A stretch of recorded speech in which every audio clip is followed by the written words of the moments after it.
Hello friends. तो आज हम बात करने वाले हैं अंग्रेज़ी हुकूमत के वो 3 सितूनों के बारे में जिनके सहारे ये अंग्रेज़ी हुकूमत हिंदुस्तान पे 200 साल तक टिकी रही और इसको राज करती रही। तो वो 3 सितून कौन से हैं? पहला है आपका जुडिशरी, दूसरा है आपका पुलिस और तीसरा है आपका फ़ौज यानी आर्मी। ये तीनों सितून ऐसे थे जो कि इसके अंग्रेज़ों के यहाँ पे रूल करने के सभी जो भी फैसले होते थे, जो सभी इच्छाएं होती थी, उनको क्रियान्वयन करने में सबसे ज़्यादा महत्वपूर्ण किरदार निभाते थे।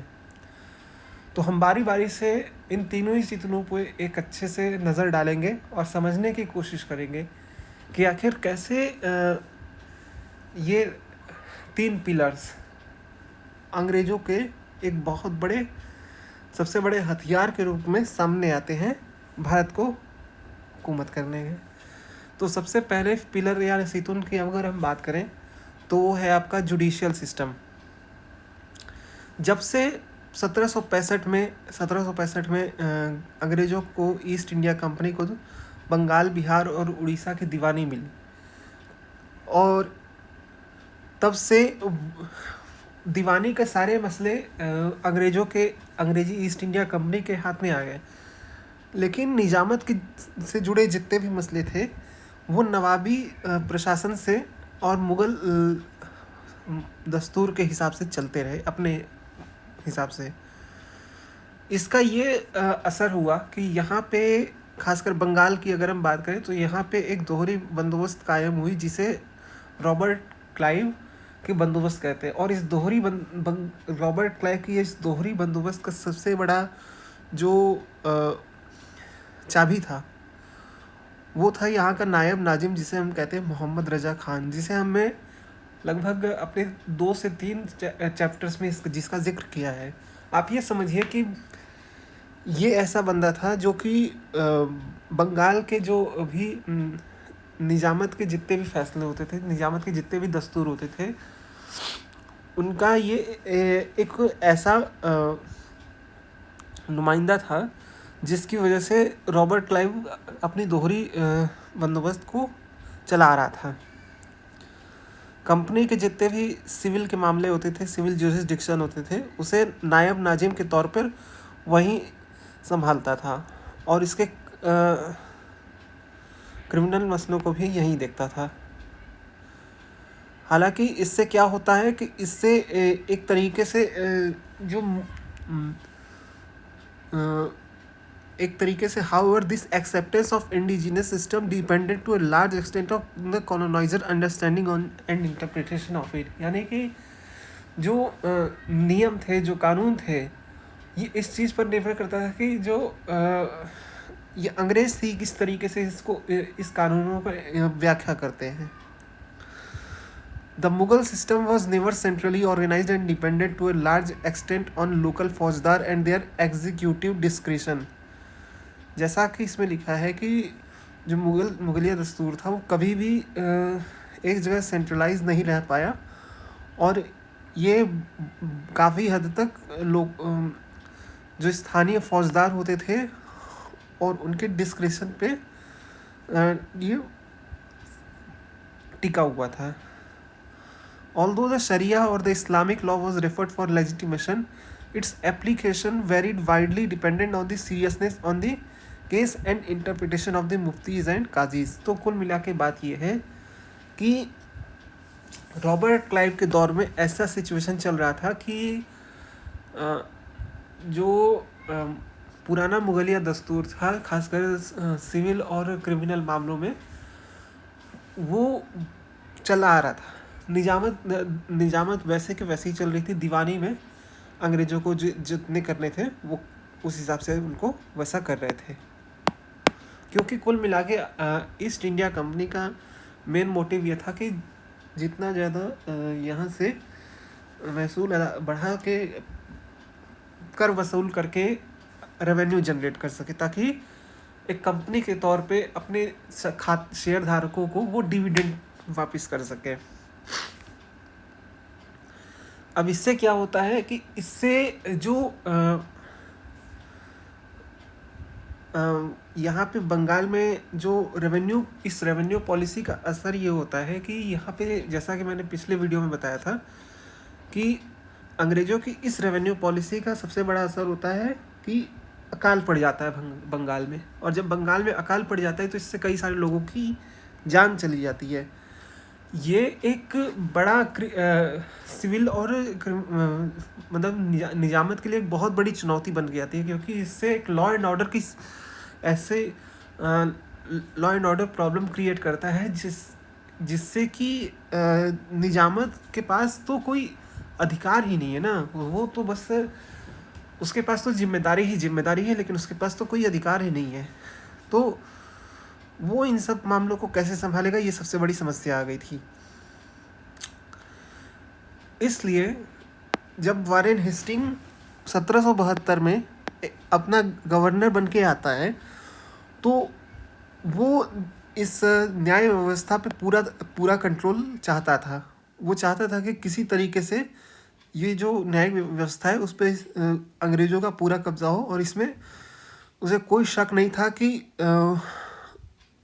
उसे ऐसे कैसे करना था।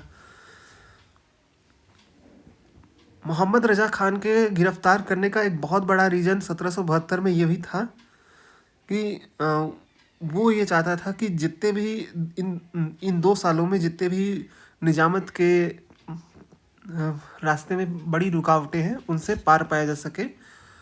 और जब खान को जब रिलीज़ किया भी जाता है तो फिर वो एक छोटे ओहदे पे रहता है। तो ये एक सीन रहता है। इस नए नियम के तहत ये होता है कि दो नए कोर्ट का गठन किया जाता है, जिसे कहते हैं सिविल कोर्ट या इसे कहते हैं दीवानी अदालत। दूसरा होता है क्रिमिनल कोर्ट और फौजदारी अदालत। इस तरह से मुगल के जो नॉमेनक्लेचर होते हैं, मुगल के जो नाम होते हैं वो तो बरकरार रखते हैं, लेकिन इन नियमों को कैसे पालन किया जाए, इन नियमों को कैसे इंटरप्रेट किया जाए, उसके बारे में अब सोचा जाने लगा। जैसे जो मुस्लिम लॉ होते थे क्रिमिनल जस्टिस के मामले में, या हिंदू लॉ होते थे, वो सब पंडितों और काजियों से इसके बारे में बात की गई, और उसके हिसाब से जो इसके इंटरप्रिटेशंस था वो बताया गया। और क्रिश्चियन लॉ तो क्रिश्चियन लॉ चलता ही रहता था, बिशप का जो भी ये था, उसे यूरोपियन डिस्ट्रिक्ट कलेक्टर उसे वो करते थे। तो ये चीज़ थी। तो सदर निजामत अदालत जो थी वो अपील कोर्ट की तरह थी। और यहाँ पे क्या होता था, ये जो सदर निजामत थी वो मुर्शिदाबाद से कलकत्ता ट्रांसफ़र कर दी गई, और रजा खान जो कि पहले ही डिसमिस हो चुका था, वो इसकी जो पावर थी वो प्रेसिडेंट और उसकी काउंसिल मेंबर के हाथ में चली गई। However the legal fiction of Nawabi sovereignty was still maintained. मतलब कहने को उस नवाबों के पास से एक संप्रभुता तो रही थी, लेकिन वास्तविक शक्ति इस बार अंग्रेज़ों के हाथ में आ गई थी। तो ये सिचुएशन चलती रही। सिविल जस्टिस के मामले में अगर हम देखें तो उसमें और ज़्यादा चेंजेस आने लगे 1773 से 1781 के बीच में। और इस चीज़ की वजह ये थी कि जो रेवेन्यू कलेक्शन था उसे बढ़ाना पहले थे, और दूसरी ये थी कि यहाँ पे जो विग प्रिंसिपल था, जिसमें कि जो एग्जीक्यूटिव फंक्शन था उसे एडमिनिस्ट्रेटिव मतलब जो कार्यपालिका और न्यायपालिका के बीच में जो एक जुड़ाव था उसे एक अलग करने की कोशिश की गई। इस प्लान के हिसाब से अगर हम बात करें तो हेस्टिंग और सर एलिजा इम्पले, जो कि उस वक्त के सुप्रीम कोर्ट ऑफ कलकत्ता के चीफ जस्टिस थे, उनके बीच में इस तरह की बातें शुरू हो गई। और उन्होंने क्या किया कि जो सर एलिजा इम्पले को जुडिशियल पावर दी गई, जुडिशियल ड्यूटी दी गई, और एग्जीक्यूटिव पावर हेस्टिंग के हाथ में रही। अब यहाँ पे ये हुआ कि जो शुरुआत में जो 6 प्रोविंशियल कोर्ट थे, जिसे वो बाद में 18 मुफस्सिल कोर्ट में बदल दिए गए।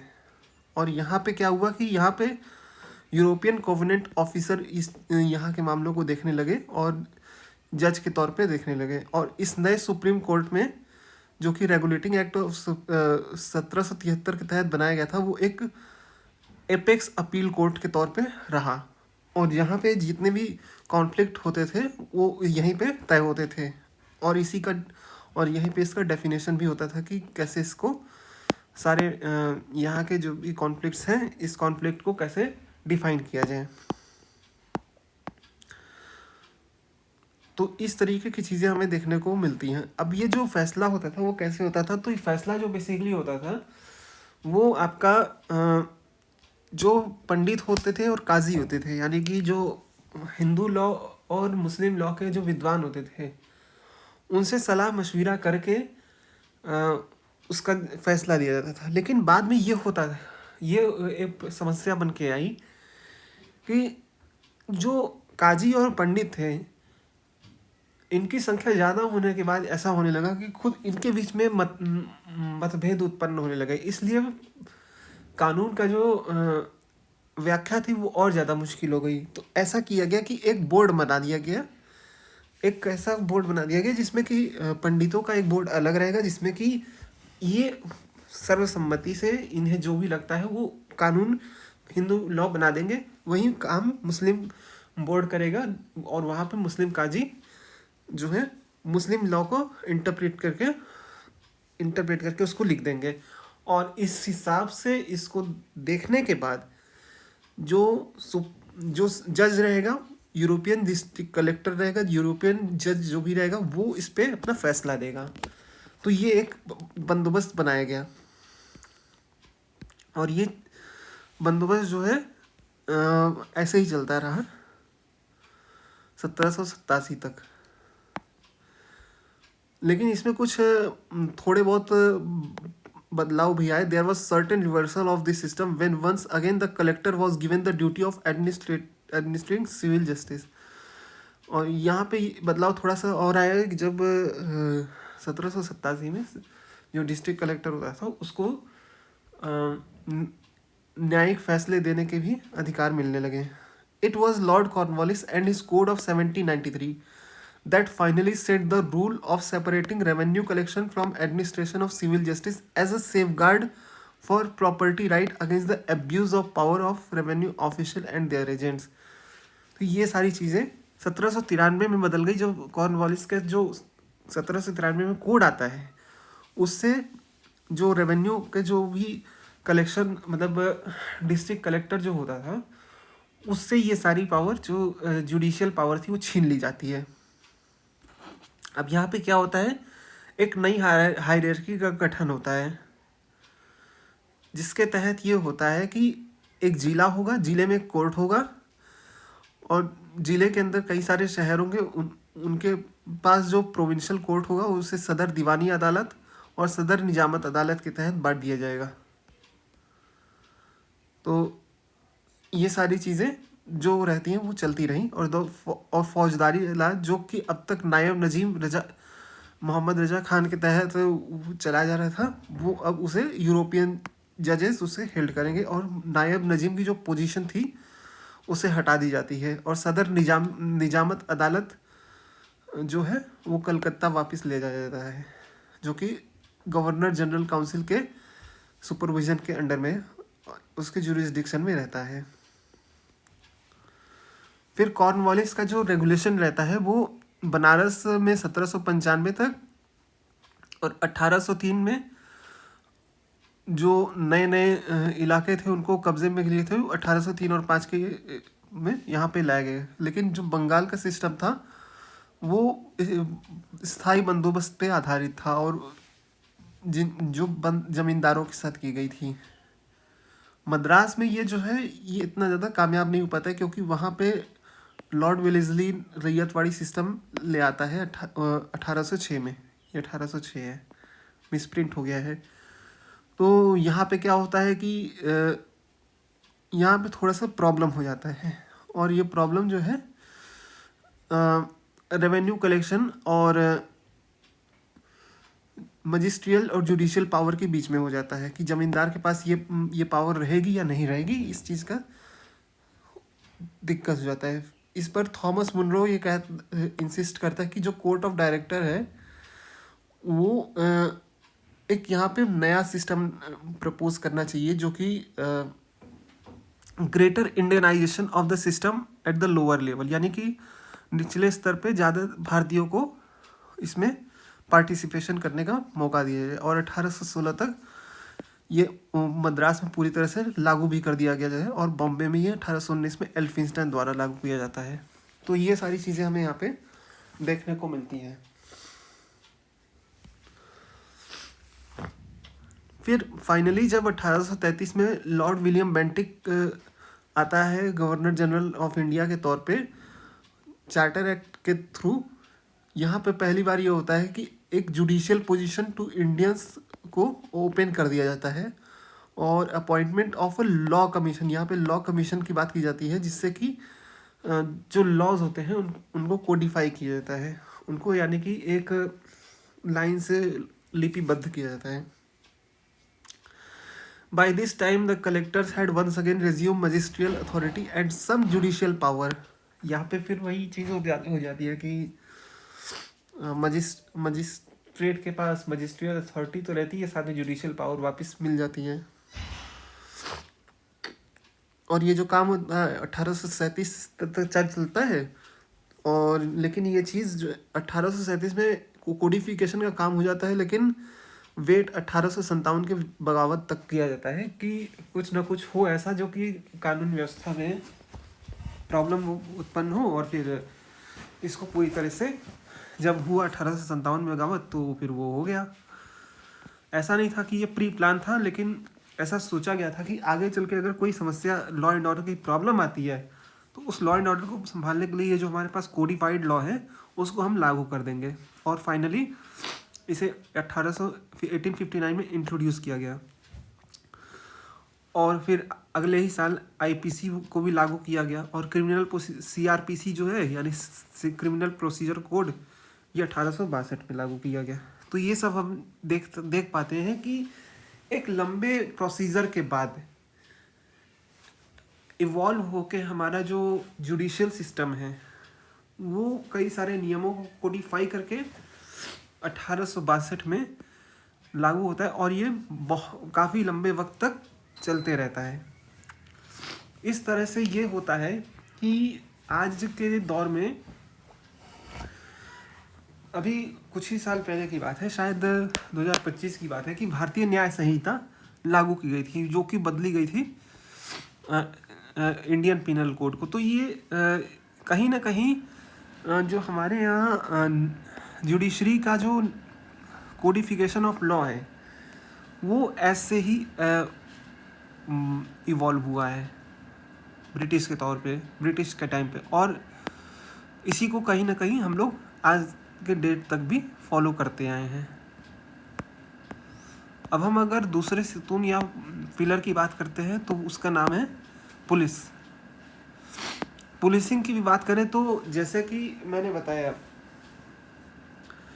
यहाँ पे जो है क्लाइव का दोहरी नीति का जो दोहरी बंदोबस्त का जो मतलब दोहरी बंदोबस्त का जो चाबी था वो नायब नाजिम रजा खान था। तो वो एक मुगल वो चाहता था कि जो पुलिसिंग का जो दस्तूर रहे वो मुगलिया दस्तूर ही कायम रहे, जिसके तहत जो पुलिसिंग का जो काम हो वो फौजदार के मतलब अंडर में कोतवाल करे, और कोतवाल जो है टाउन का प्रभारी रहेगा और सरकार या लोकल लेवल पे ज़मींदार इस काम को देखेंगे।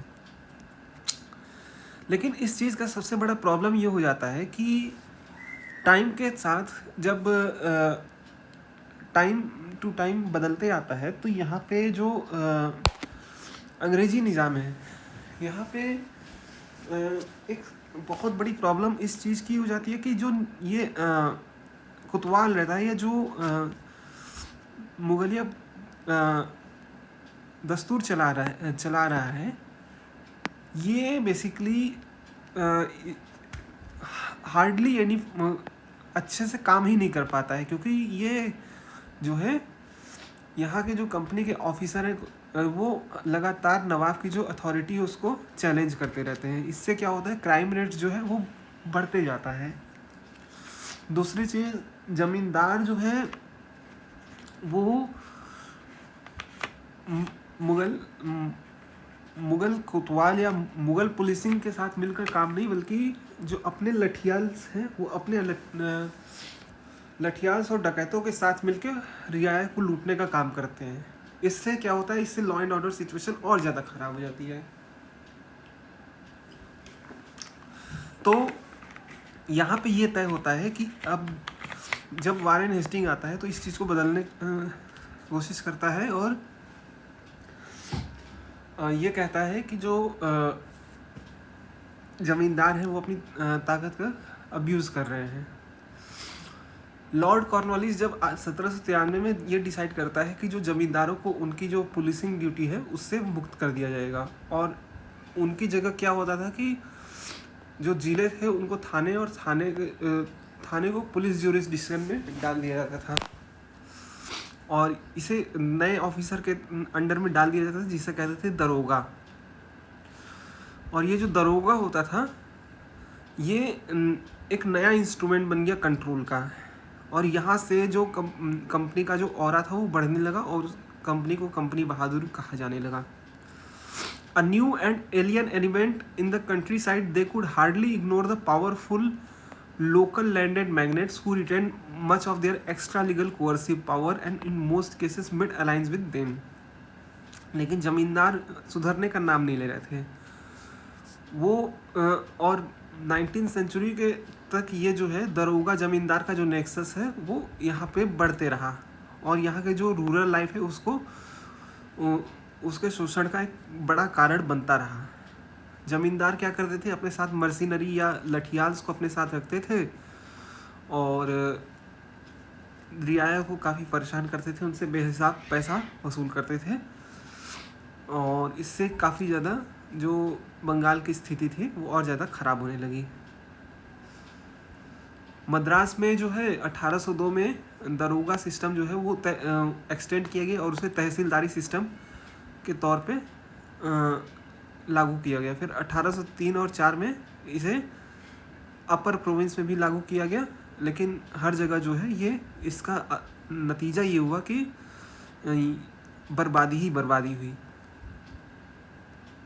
तो ये सारी चीज़ें हमें देखने को मिलती है कि यहाँ पे जो है ये सिस्टम जो है ये दस्तूर पूरी तरीके से एपिक फेलियर साबित हुआ। बहुत जल्द कॉर्नवालिस का जो ये सिस्टम था इसे फाड़ के फेंक दिया गया, और इसकी जगह जो है तहसीलदार को भी उसकी जो पुलिसिंग ड्यूटी थी उससे मुक्त कर दिया गया और दरोगा सिस्टम को एबोलिश कर दिया गया 1812 में। और जो पुलिसिंग का जो काम था वो अब कलेक्टर के हाथ में आ गया। जाहिर सी बात है कलेक्टर के पास अब रेवेन्यू का भी मामला आ गया, पुलिस का भी, मजिस्ट्रियल फंक्शन सभी एक साथ पावर आ गई। इससे क्या हुआ कि पावर का जो एक्सट्रीम कंसंट्रेशन हो गया और इससे एक नई समस्या पैदा हुई। ये जो नई समस्या हुई वो क्या हुआ, वो अब the subordinate in the revenue department who were now in charge of revenue collection as well as supervision of rural policing became a new agent of operation and coercion. ये जो लोग थे जो रेवेन्यू कलेक्शन का काम करते थे वो अब शोषण का नया हथियार बन गए, और यहाँ से ये मद्रास टॉर्चर रिपोर्ट से, मद्रास टॉर्चर कमीशन से इस चीज़ को जाहिर भी होता है, जो कि 1854 में लागू किया गया था, दिखी थी। बंगाल की दूसरी तरफ अगर हम बात करते हैं तो यहाँ पे कोई सबऑर्डिनेट कलेक्ट्रेट ऑफिस बनाया ही नहीं गया था, और क्योंकि यहाँ पे जो है स्थायी बंदोबस्त या परमानेंट सेटलमेंट्स के जरिए दरोगा अपनी सारी ताकत को बरकरार रखे हुए थे। क्योंकि मद्रास में तो दरोगा सारी शक्ति छीन ली गई थी और दरोगा सिस्टम को ही एबोलिश कर दिया गया था, लेकिन बंगाल में ये नहीं था। बंगाल में दरोगा बरकरार थे और उन्हें उनकी जो पुलिसिंग ड्यूटी थी वो करने दी गई थी, although after 1817 they were placed under a more regulatory regime closely supervised by the district magistrate. ये अलग बात है कि वो डीएम के थ्रू सुपरवाइज होते थे. But such patchy reforms were hardly satisfactory, and the colonial state clearly needed an appropriate and uniform police system that would assert its authority, secure property, and the introduction of its version of rule of law. तो इसके लिए क्या होता है कि एक नया model Sindh में लाया जाता है जब सर चार्ल्स नेपियर 1843 में सिंध के ऊपर कब्जा कर लेते हैं. और तो वो यहाँ के जो प्रीवियस जो भी मॉडल थे उसको डिस्कार्ड कर देते हैं और कहते हैं कि अब क्या होगा कि रॉयल आयरिश कॉन्स्टेबलरी मॉडल जो है उसको बेस बना के हम यहाँ पे फॉलो करेंगे. और यहाँ पे क्या होता है कि जो इलाके कंपनी के उसमें थे, कब्ज़े में आए थे, वहाँ पे एक इंस्पेक्टर जनरल था. सिंध को जो है एक इंस्पेक्टर जनरल के अधीन किया गया. और वो जो इंस्पेक्टर जनरल था उसके अंडर में कई सारे डिस्ट्रिक्ट होंगे और उन डिस्ट्रिक्ट में एक सुप्रिटेंडेंट ऑफ पुलिस यानी एसपी उसको रूल करेगा या एसपी उसको गवर्न और जो ये एसपी है वो आईजी यानी इंस्पेक्टर जनरल और डायरेक्ट डिस्ट्रिक्ट कलेक्टर यानी डीएम को दोनों के प्रति जवाबदेह होगा और एक तरीके से लिंक का काम करेगा सिविल अथॉरिटी के बीच में. तो ये एक चलता रहा. बाद में इस सिंध मॉडल को पंजाब में भी लाया गया 1849 में, जब पंजाब पे कॉन्कर किया गया. और फिर बम्बई में 1853 में, मद्रास को 1859 में यहाँ पे लाया गया इस सिस्टम को. और इस दौरान 1857 का विद्रोह हुआ, लेकिन 1860 में पुलिस कमीशन को अपॉइंट किया गया इस मामले में अपनी अनुशंसा देने के लिए. और एक इसी हिसाब से पुलिस एक्ट ऑफ 1861 ये डिफ़ाइन किया गया और इसमें ये बताया गया कि जो कुछ सिंध मॉडल का थोड़ा बहुत माइनर एडजस्टमेंट था उसको ध्यान में रख के उसको माइनर एडजस्टमेंट को देखते हुए उसी सिंध मॉडल को अप्लाई किया गया और अगले 100 साल तक यहाँ पे यही चलता रहा.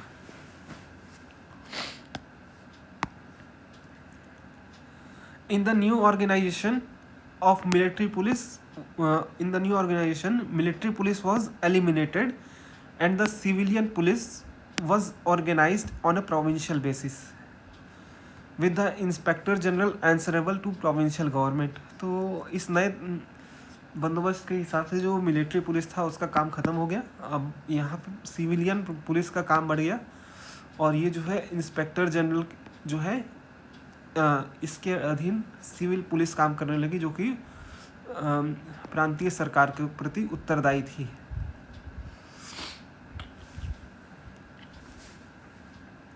और जो जिले का सुप्रिटेंडेंट होता था वो कलेक्टर के प्रति उत्तरदायी रहा. तो ये सारी चीज़ें हमें इस व्यवस्था से देखने को मिलती है. बाद में क्या होता है कि 1902 में पुलिस कमीशन का फिर से गठन होता है और यहाँ पे क्या होता है कि appointment of the educated Indians to the post of officer in the police force, लेकिन but they stopped in rank where the European officer began. मतलब यह है कि यहाँ 1902 में थोड़ा बहुत सुधार ये लाया जाता है कि जो भारतीय हैं उनको भी पुलिस में प्रमोशन दिया जाए, लेकिन वहाँ तक नहीं, लेकिन वहीं तक जहाँ तक यूरोपियन अपने रैंक की मतलब यूरोपियन रैंक की शुरुआत ना हो. जहाँ से यूरोपियन रैंक की शुरुआत हो वहीं पे उन्हें रोक दिया जाता था. Thus distrustful of the Indian subordinates and subservient to the civilian authorities, the Indian police system was tellingly reflective of its colonial nature, although not a police state in conventional sense. I think David Arnold, a police raj gradually emerged from revolt of 1857 and the transfer of power. तो मतलब कि David Arnold के हिसाब से इस time तक आते आते पुलिसिया राज स्थापित हो चुका था. अब तीसरे सितून की अगर हम बात करें जो कि आर्मी की बात करें तो इसका जो इवोल्यूशन है वो जब से कंपनी का राज भारत में शुरू होता है या फिर जब से कंपनी अपनी गतिविधि भारत में बढ़ाती है, तब से इसका हमें इसका डेवलपमेंट देखने को मिलता है।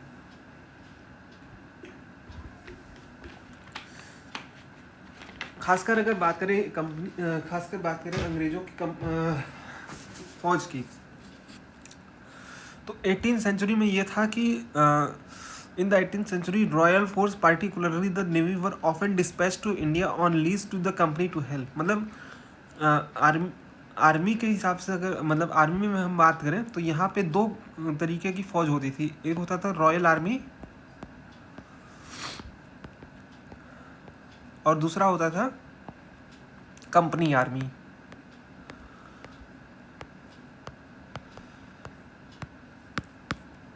रॉयल आर्मी जो होते थे इसमें हमेशा इंग्लिश पर्सन होते थे और ये इंग्लैंड से आते थे जो नए नए रिक्रूट होते थे। वहीं कंपनी आर्मी की बात करें तो यहाँ पे ब्रिटिश ऑफिसर के साथ साथ भारतीय भी होते थे जो कि समय समय पे रूल भर्ती होते रहते थे। इनका जो रेशियो है, अनुपात है, वो समय समय के साथ बदलता रहा।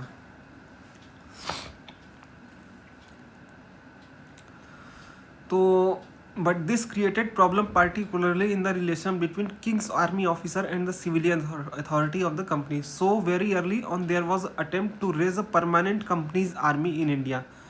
The tradition of recruiting peasant army had been developing in North India since the 16th century, and this created what Durkholf called military labor market. तो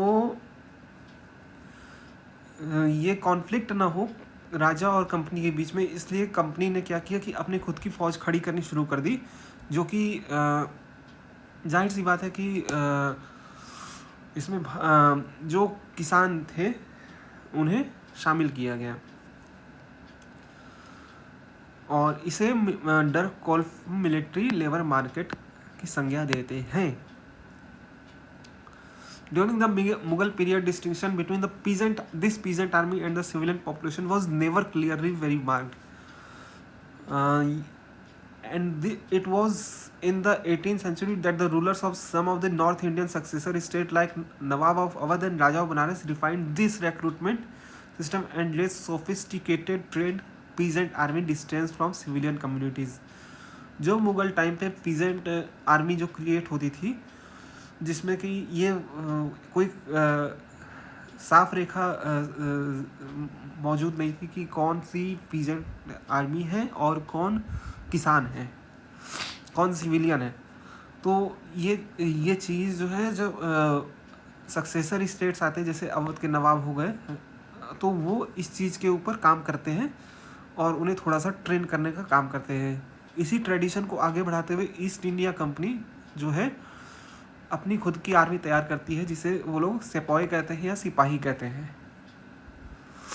the French had first initiated this tradition of recruiting Indian army in 1721 to 29, and it was against the backdrop of Anglo-French wars in South India 1748. Captain Stinger Lawrence, who had brought in Royal Naval reinforcement to rescue the beleaguered English company. तो ये सारे तो इनके इतिहास हो गए कि कैसे इन्होंने किया। अब बात आती है कि रेशियो की, क्या रेशियो रहा है। तो शुरुआत पे अगर हम बात करें तो जब इन्होंने 1757 में क्लाइव ने बंगाल के नवाब को हराया, तो यहाँ पे ये क्या करते हैं कि the sipahi army was to be trained and discipline according to European military standard and commanded European officer on the battlefield. Some of these officers, including commander-in-chief, were king's officers, while the majority were nominated by company's directors. तो कुछ लोग राजा के द्वारा नामित होते थे, जबकि ज़्यादातर लोग कंपनी के डायरेक्टर के द्वारा नामित होते थे। In the early 19th century, the legislation of 28,000 royal troops were to be stationed in India and paid by the force of company, ostensibly as a strategy to subsidize Britain's defense expenditure in the post-Napoleonic era.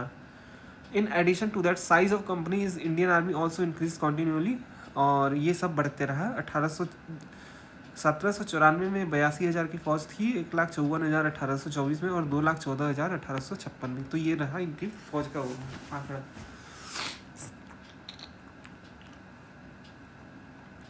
Indeed, the recruitment of the East India Company's army, Seema Alvi was central to the development of company's political sovereignty। मतलब company के जो वर्चस्व था उसके कायम रखने के लिए मौजूदा जो आर्मी थी वो एक बहुत बड़ा रोल प्ले करता था, वो एक बहुत बड़ा असर उसका होता था। डॉगलस पियर इसे कहते हैं मिलिट्री फिस्कलिज्म।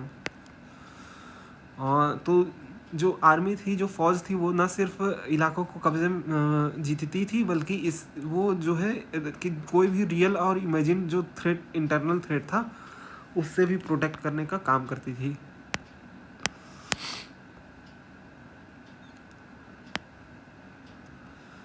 तो ये पूरे चीज़ थी। It was thus considered to be the most important apparatus of rule companies administration in India. To a large extent, however, this sense of importance was generated by the army itself. So, a number of military ideologues argued incessantly that India was in a perpetual state of war given the militarized state of her society and inherent volatility of political situation. This Anglo-Indian militarism, as Pierce argues, created a constant pressure for conquest, generated a sense of self-importance for being ultimate guarantee of the empire's security. मतलब यहाँ पे ये है कि इस time पे आते आते जो फौज है वो कंपनी के सिविल ऑफिसर और गवर्नर के अंदर एक ये सेंस जनरेट करती है कि अगर ईस्ट इंडिया कंपनी को रूल करना है, ईस्ट इंडिया कंपनी अपना वजूद बचाना चाहती है, तो उसे फ़ौज की सहमति लेनी पड़ेगी। और फ़ौज की सहमति लेने का मतलब ये है कि फ़ौज के सपोर्ट और फ़ौज का जो भी कंसेंट है इसमें ज़रूरी होना है। कोई भी फैसला ऐसा नहीं ले सकती कंपनी की वो फ़ौज के इंटरेस्ट को हर्ट करे। और ये चीज़ हमें तब और ज़्यादा देखने को मिलती है जब कर्जन और किचनर का कंट्रोवर्सी शुरू होता है। फिलहाल हम उस पर अभी थोड़ी देर में आते हैं। The companies The recruitment of companies army in 18th century was not just building an existing tradition of the North Indian military labor market. Those traditions were being adopted imperial. The recruitment system, for example, endorsed the traditional British preference for peasant as the best potential recruits and followed colonial stereotypes that wheat-eating Indians rather than rice-eating groups were physically more suitable for job. Although such ethnic stereotype became a much more important factor in the late 19th century rather than in the 18th. तो कहने का मतलब ये है कि इस company की एक सोच ये रही है हमेशा से कि जो गेहूँ खाने वाले जो किसान रहे हैं वो हमेशा से एक सैनिक के तौर पे ज़्यादा काबिल रहे हैं उनसे जो धान खाते हैं या जो चावल खाते हैं। हालांकि ये एक स्टेरियोटाइप है, तो बहुत ज़्यादा इस पर भरोसा तो करना नहीं चाहिए, लेकिन इनका अजीबोगरीब स्टेरियोटाइप है तो हम क्या ही कर सकते हैं। So the company's army consisted mainly of upper caste Brahmin and Rajput landed peasant from Awadh and Rajput Bhumihar Brahmin peasant from North and South Bihar, both wheat eating region। तो इस तरह से इन लोगों को अपने जो सेना है उसमें भर्ती किया। The deliberate policy of respecting caste, dietary, travel and other religious practice of sepoys fostering a high caste identity of the company's army। ध्यान रखने वाली बात यह है कि इस तरीके की जो पॉलिसी है उसकी वजह से जो कंपनी के फौज के जो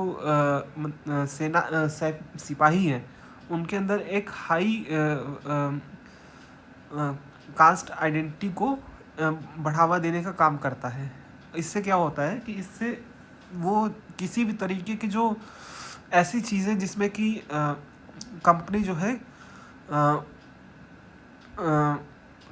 अगर इस तरीके की कोई भी चीज़ में डिस्टर्ब करती है तो उसको एक रिवोल्ट के ज़रिए, एक बगावत के ज़रिए वो प्रोन हो जाते हैं। मतलब अगर कोई भी ऐसा कंपनी काम करती है जो कि इनके जो हिसाब से काम नहीं चलता है, जो इनको लगता है कि इन जाति वालों को, मतलब इनको लगता है कि ऑफेंड हो गए हैं, तो ये बगावत कर सकते हैं। ये ऐसी सिचुएशन में क्रिएट हो जाता है। जैसे ही कुछ प्रिविलेज या बेनिफिट्स इनमें कटौती करें तो फिर ये हो सकता है इनका ऐसी सिचुएशन, यहाँ पे विस्फोटक सिचुएशन ये बना दिए थे। और ऐसा 1820 के दशक में हमें देखने को भी मिलता है। As the company's territory expanded to the west beyond the Bengal frontiers into the mountainous jungle Tarai in 1770s and then ceded into conquered territories 1802, they into the hill tribes. While in the plain, the company ran permanently recruitment center in the hill. Recruitment was made through local notables and payment was offered through a Mughal system of घाट वाली services, जो कि मैंने यहाँ पे लिखा है hereditary land rights to protect mountain पास।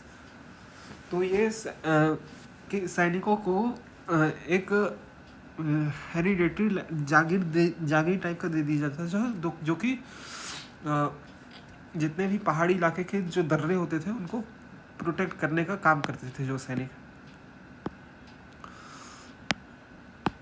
अब क्या होता है कि जो thus the empire expanded, the company's army came to incorporate various social groups of number of military tradition which had accommodated in a careful balancing. लेकिन क्या होता है कि जो 1857 का जो रिवोल्ट होता है उससे काफ़ी ज़्यादा चीज़ें बदल जाती हैं। इससे एक पील कमीशन नाम का एक कमीशन का पील आयोग का गठन किया जाता है, जिसमें ये होता है कि native army should be composed of different nationalities and caste and as a general rule mixed promiscuously through each regiment. तो एक तरीके से हर एक रेजिमेंट से, हर एक इलाके से अलग अलग रेजिमेंट बनाया जाएगा और इसमें कास्ट के बेसिस पे जो है और ज़्यादा उसमें मिलाया जाएगा। Therefore during the next few years regiment which had mutinied disband, caste were even more evenly mixed across the regiment. Recruitment remained focused on Punjab, which meant loyal during the, मतलब जो भी बागी रेजिमेंट थे उनको disband कर दिया गया और जो वफादार थी उनको बरकरार रखा गया। जैसे पंजाब रेजिमेंट रही, हिंदुस्तान रही, बॉम्बे रही, मद्रास रही, तो ये सब इनको थोड़ा बहुत इनको सबसे अलग किया गया। और दूसरी चीज़ ये की गई कि दो हिस्सों में बांटा गया, मार्शल रेस और non martial race. Martial race की थ्योरी इवॉल्व की गई, जिसके तहत पठानों को जो कि नॉर्थ वेस्ट फ्रंटियर में थे, जाट जो कि पंजाब में थे और राजपूत जो कि नॉर्थ इंडिया में थे और गुरपा जो कि नेपाल में थे, इन्हें मार्शल रेस का दर्जा दिया गया क्योंकि इनके हिसाब से ये आर्यन क्षत्रिय स्टॉक के हिस्से में आते थे और ये एक सैनिक के रूप में, एक ऐसे सैनिक थे जिनके पास दिमाग नहीं था लेकिन ये लड़ना बहुत अच्छे से जानते थे, तो ये इनके हिसाब से मार्शल रेस कंसीडर करते थे। और as David Omissi calculate by 1914 about 3/4 of Indian infantry came from Punjab, Nepal और नॉर्थ वेस्ट फ्रंटियर प्रोविंस। तो the peasant from these social groups joined the army primarily because it was lucrative career. On the other hand, their loyalty was ensured by the army administration by deliberately encouraging the respective religious tradition and their sense of honor which kept them master to whose salt they had eaten. इसमें वो चीज़ है कि अगर नमक हरामी करोगे तो फिर अपने कौम से गद्दारी करोगे। तो ये चीज़ जो आइडिया है ये अंग्रेज़ों ने अपनी फ़ौज में लागू कर दिया था। तो ये सारी चीज़ें हमें एक समझ में आती है कि अंग्रेज़ों ने किस तरीके से अपनी फ़ौज को एक इंस्ट्रूमेंट बना लिया था। अब जो ये एक इंस्ट्रूमेंट बनता है तो इससे क्या होता है कि ये जो आर्मी होती है इसका जो भी आगे आने वाले जितने भी विद्रोह होते हैं और जितने भी एक नेशनल मूवमेंट होते हैं उनको दबाने का एक अच्छे से काम करता है। और इसी में ये होता है कि जो एक जितने भी नेशनलिस्टिक सेंटिमेंट के जो भी न्यूज़पेपर जर्नल ये सारी चीज़ें होती हैं उनसे ये आर्मी दूर रहती है, ताकि वो इस तरह की किसी भी चीज़ों से दूर रहें। और इसके लिए उनके इलाके को एक कैंटोनमेंट एरिया के तौर पे बना दिया जाता है। तो इस तरीके से हम देखते हैं कि किस तरीके से इंडियन आर्मी का विकास होता है।